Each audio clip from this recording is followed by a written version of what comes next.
Everybody, we're going to Michigan, Wisconsin, and Minnesota. It'll be a big day. I think we had one of our biggest days ever. It wasn't reported like it should have been, but we had GDP up 33.1%. That was the biggest increase in the history of our country.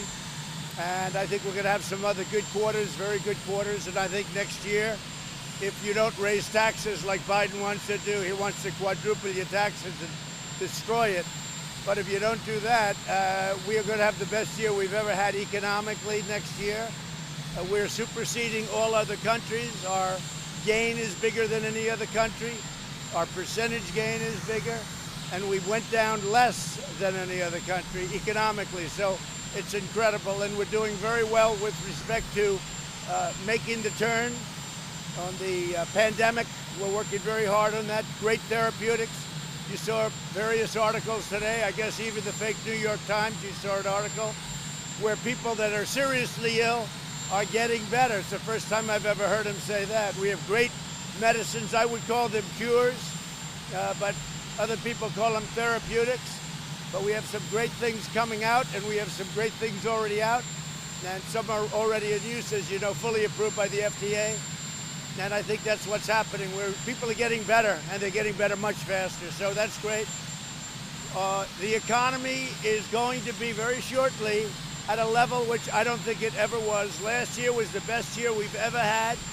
And I really believe that next year, starting really now, I mean, you could start now, but next year will be the best year economically we've ever had. And I can't stress more strongly, an increase of 33.1. You have to go back to 1952. You have to go back to 1961, many, many years to find anything. And even then, it's less than half of the number that we're talking about.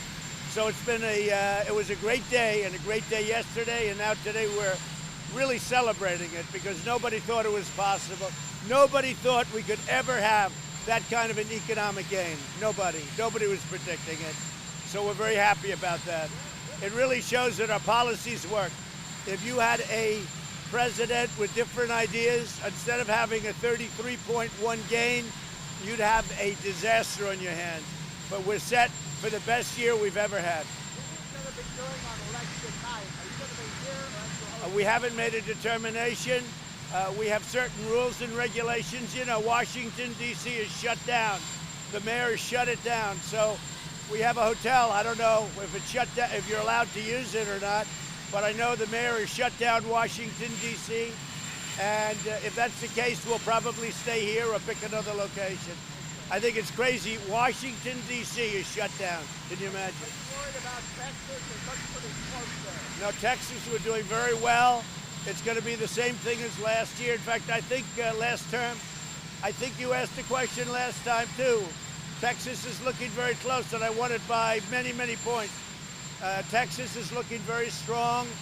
I will tell you that if you look around, Florida is looking great. Florida is looking really great. Ohio is looking great. North Carolina is looking fantastic, actually.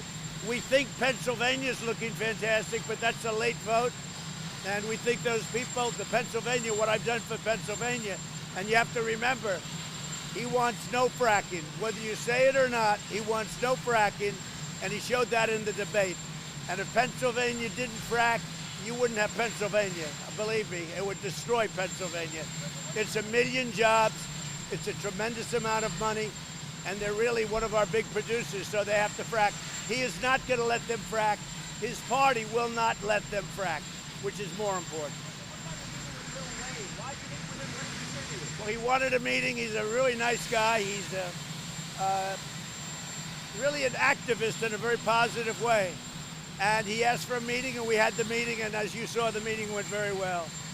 Little Wade, go ahead. Mr. President, on Election Day, what states are you going to travel to? I don't know, but I may be traveling on Election Day. I may be doing it. That's a very good question. I'll give you that answer in the next couple of days. We're doing a lot of traveling. We'll be doing a lot of rallies. We have some big ones. We're having a problem with some people in Minnesota where they have a cap because Biden goes there and he can't draw flies. He can't draw anybody. Gets a few cars, I guess, and they honk their horn.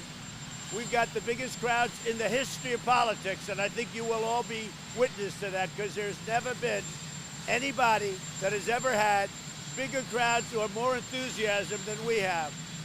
So we have 25,000 people in Minnesota, which is our last stop today. 25,000 people want to be there, and they say you can only have 250 people. So they thought I'd cancel, but I'm not canceling it. We'll find out what happens.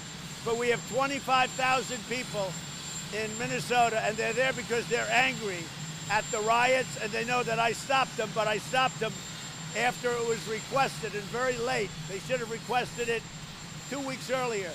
But they're angry at Omar. They're angry at all of this stuff that's going on in Minnesota, and I think it's going to flip for the first time since 1972. Okay? Anybody else? What's happening? We're going to have a tremendous, we will have, you want me to answer that one, Steve? Yes? We will have a tremendous stimulus package immediately after the election. And I think we're going to take back the House. I think we're going to do very well in the Senate, a little bit more complex, frankly. And I think we're going to have a fantastic presidential election.